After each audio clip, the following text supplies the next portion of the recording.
Hoje vou esclarecer para vocês algumas dúvidas que surgem a respeito do uso de algumas plantas. E algumas dessas dúvidas não são dúvidas, são informações erradas que são colocadas por quem não entende plenamente de ervas medicinais. Daí essas pessoas, nos seus blogs ou em páginas na internet ou até em entrevistas, em rádio, televisão, em revistas, uma informação errada. Ela é divulgada e ao ser divulgada está sendo propagada uma informação errada.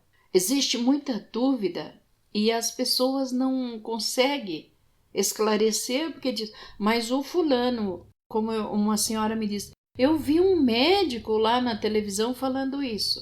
Bom, primeiro ele não é conhecedor de fitoterapia, que se ele fosse conhecedor pleno de plantas, ele não falaria isso. Mas é o médico que falou. Outro diz, foi meu professor na faculdade que falou. Agora, esse professor, ele está ali formando a opinião daqueles alunos.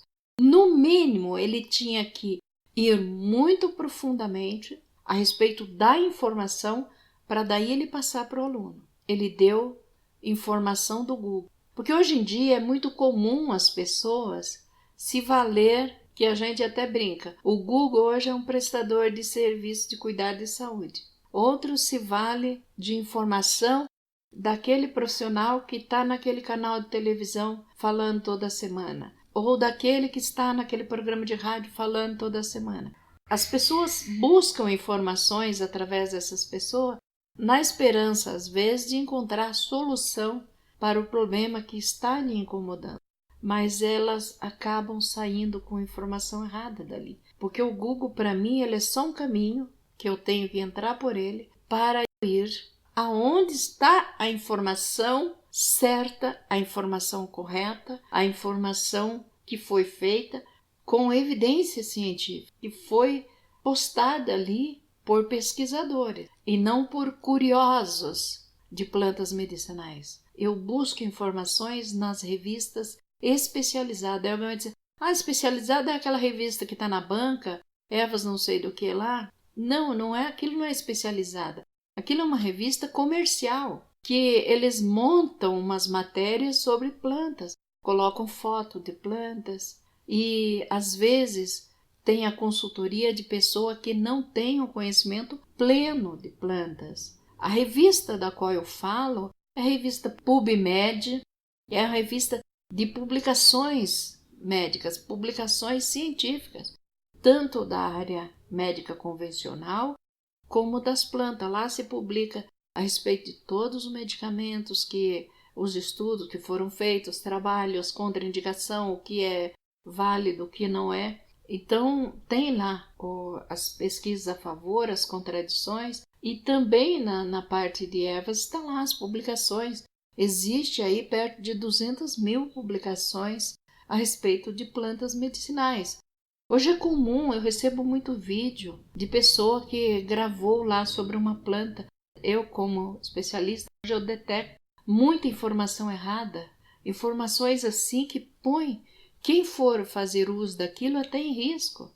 Tem um cliente meu que a irmã dele mandou uma informação para ele, um vídeo, e olha, faça isso aí. Ele fez. Ele promoveu uma queimadura nele.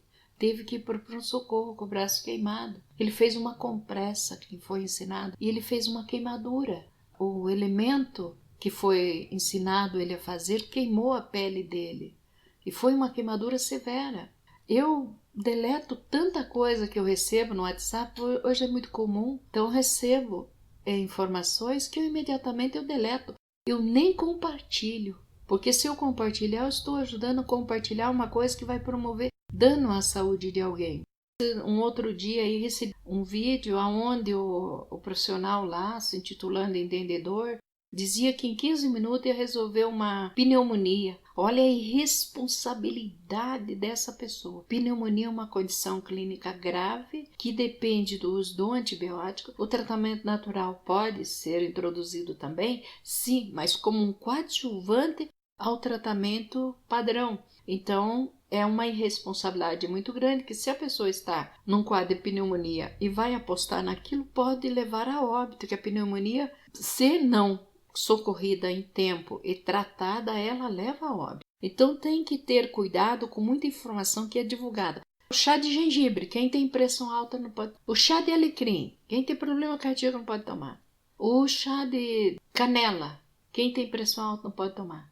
Eu hoje vou falar do gengibre, mas depois vou gravar para vocês sobre a canela, mostrando que quem tem pressão alta pode tomar sim a canela, mostrando que o alecrim ajuda no tratamento de doença cardíaca e que a pessoa pode tomar. Então eu vou hoje me ater ao gengibre. Eu até fiz um título no meu site: beba chá de gengibre todos os dias para controlar sua... Eu li numa matéria de uma revista, cujo consultor dessa revista, dessa matéria, era um professor de fitoterapia de uma faculdade. Na matéria, ele disse que as pessoas que têm pressão alta não devem usar o gengibre. Então veja, é uma informação tão errada, e daí quem é que vai questionar? O cara é professor da faculdade, mas em si ninguém vai querer questionar porque eu sou o professor. Quem é que vai contestá-lo? Mas esse professor errou. E é comum ver essa desinformação e essas informações erradas em sites, em livros também que falam de água. E eu, como eu disse para vocês, eu prefiro as publicações confiáveis, com evidências cientificamente validadas, onde a evidência, por meio do estudo, validou aquela informação. Eu prefiro essas, e já citei no início onde é que elas estão. Agora, o que essa gente que acha que entende de fitoterapia ou de ervas medicinais parece não saber, o gengibre já foi confirmada a eficácia dele como um agente antihipertensivo. O gengibre, ele trabalha por vários mecanismos para reduzir a pressão arterial. É um mecanismo que, inclusive, a alopatia, que é a medicina alopática, ou seja, aquele medicamento que o médico receita, já utiliza também esse mecanismo. Em estudos experimentais, mostrou que o gengibre funciona como um bloqueador de cálcio. E você pode olhar, vocês hipertensos aí na medicação de vocês, a maioria deles tem esse elemento que é bloqueador de cálcio. Como eu explico isso aqui? E por que do bloqueio de cálcio? O gengibre ele ajuda a relaxar os vasos sanguíneos, reduzindo o nível da pressão ali no vaso. Porque você pode notar, quando você toma um chá de gengibre, se ele for quentinho, você sente assim até um aumento de calor no corpo. Ele relaxa, o vaso relaxa, então há uma demanda maior de volume de sangue circulando quando o vaso, a artéria relaxa. O gengibre ele trabalha de forma semelhante aos medicamentos da pressão arterial, chamado hoje de bloqueadores de canais de cálcio. Relaxando esses vasos, ele facilita o coração de bombear sangue. Então ele já facilita que a pressão baixe. O gengibre ajuda também a deixar o sangue menos espesso, o sangue fica mais diluído, ou seja, isso também, o sangue ficando mais diluído, ele consegue circular melhor, porque um sangue espesso, ele é mais sofrido para ele circular. Já um sangue mais diluído, ele vai circular mais fácil. Também ele previne o acúmulo de colesterol nas artérias. E o acúmulo de colesterol nas artérias endurece as artérias, endurece os vasos. E ao endurecer as artérias, ele reduz o diâmetro da artéria. Ou seja, reduzindo o diâmetro da artéria, a pressão tende a aumentar. E além dele bloquear esse cálcio, o cálcio também ajuda a endurecer as artérias. Esse é o benefício que foi constatado em estudos. Esse estudo foi publicado, não é um estudo aleatório. Inclusive, o título do estudo é: o gengibre reduz a pressão arterial através do bloqueio de canais de cálcio. Tem até o número do estudo, que é 15, 61, 39, 83. Esse é o número dele na PubMed. Então, foi publicado lá. E outra, o gengibre, de acordo com o Centro de Controle de Prevenção de Doenças, o gengibre ele pode prevenir até doenças cardíacas, porque ele é fonte de vitamina B6, a vitamina B6 é importante, de magnésio, de potássio, e o potássio e o magnésio contribuem também para baixar a pressão. Então aqui já desmonta essa informação errada, não pode usar por pessoas hipertensas. O gengibre também ele ajuda a evitar a trombose. A trombose é uma patógena no infarto do miocárdio. Então, os efeitos anti-inflamatórios e antitrombóticos da zingerona é uma substância presente no gengibre. Zingerona, ela se forma no momento que o gengibre é aquecido. No gengibre cru não tem zingerona. Por quê? A zingerona ela se forma a partir do gingerol. O gingerol modifica e transforma-se para zingerona ou gingerona, que também está certo a palavra, a partir do momento que ferve o gengibre ou cozinha o gengibre. E essa zingerona foi avaliada para um infarto e ela conseguiu evitar os danos trombóticos que podem ocorrer. Então veja, ela é muito importante, o gengibre, para os hipertensos, porque os hipertensos eles estão propensos a fatores trombóticos. A inflamação também contribui para piorar um quadro, porque a inflamação ela circula pelo sangue também. Então conclui-se que o gengibre ele é muito importante para isso. Ele ajuda a diminuir a uremia e sabemos que o diurético e a creatinina no sangue em aumento ela causa dano ao coração e a creatinina ao rim. Então é preciso fazer uso de plantas que contribuam para isso. E outro efeito benéfico do gengibre foi na isquemia cerebral focal. Ele ajudou a tratar isso, ajudando também na hipertrofia cardíaca. Em virtude das hiperlipidemia, ou seja, do excesso de resíduo gorduroso como colesterol, triglicéride no sangue, o coração pode infartar e o gengibre ele ajuda nisso também. Então há vários valores. A contratilidade vascular da aorta, que é uma das veias importantes, diabético, eles têm mais possibilidade, ou seja, contrair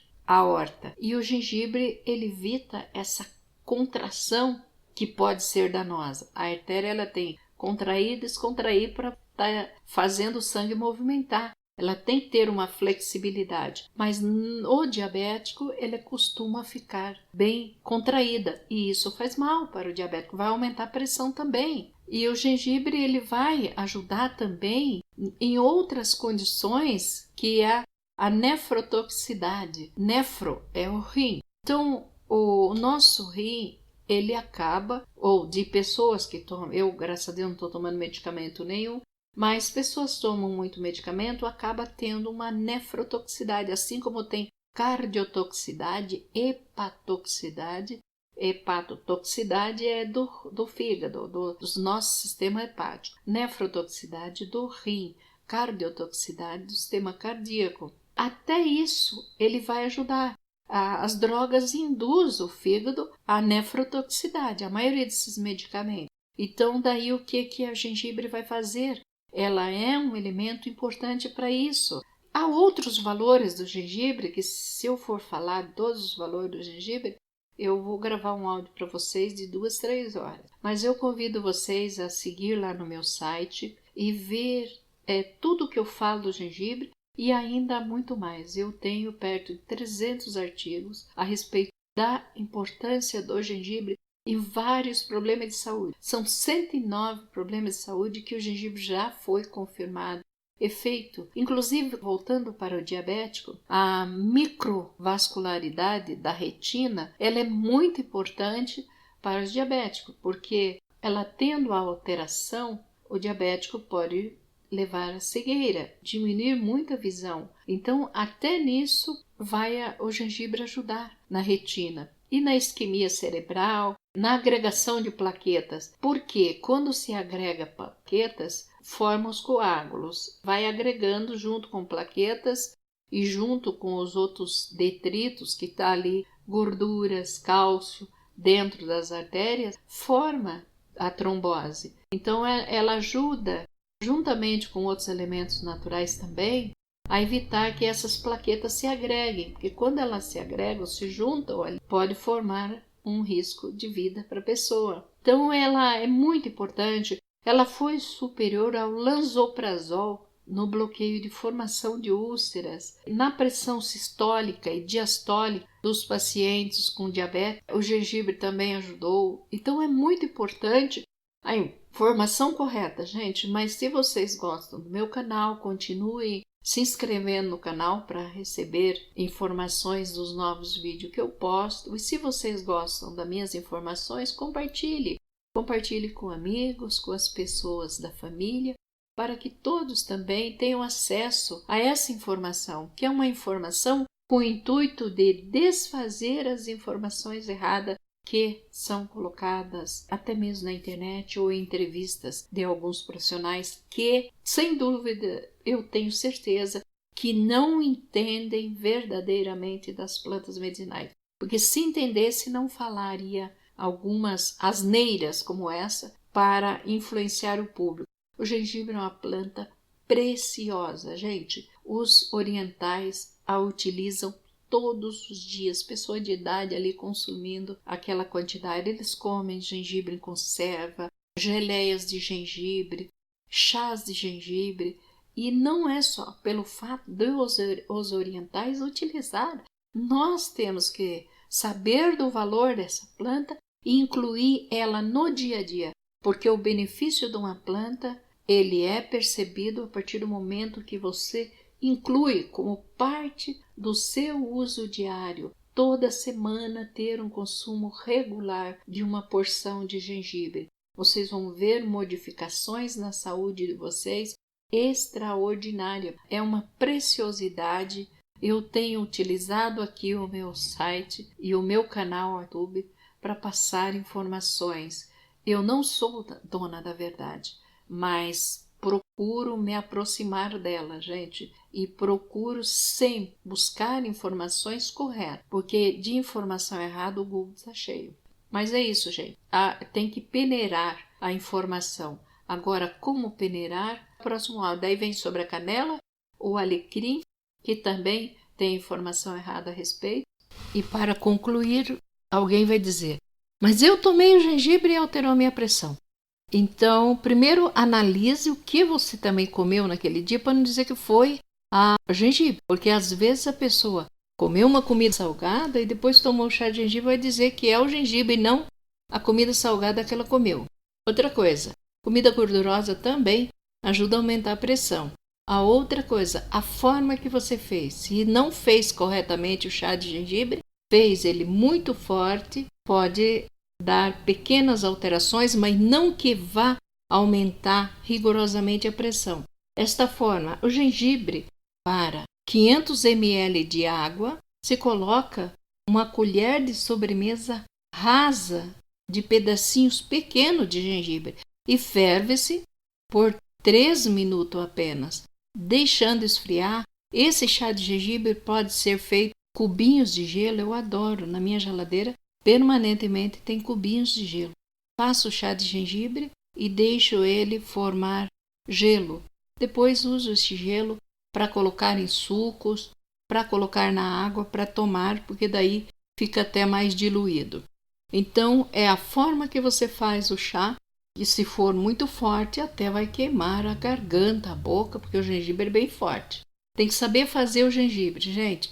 E antes de imputar ao gengibre a responsabilidade da sua pressão ter subido, observe se a sua pressão não subiu porque você fez o uso de alimentos muito salgados naquele dia. Então é isso. Mas, salvo raras exceções, pode que ocorra, sei lá, se a pessoa tem uma alergia a uma substância do gengibre. Só sei que nos países onde o consumo de gengibre regularmente na alimentação e como chá e até licores de gengibre, o índice de uso de medicamento para hipertensão é menor E outra, o índice de uso de medicação para controlar a diluição do sangue, para manter o sangue mais fino, é bem menor. Só isso eu acho que justifica para vocês entenderem o valor do gengibre, ok? Até o próximo áudio. Deixo na descrição do vídeo aqui embaixo o endereço do site tiachica.com. O link está aí, gente, para vocês ir lá no site e ver como fazer gelo de gengibre e mais explicações a respeito do gengibre.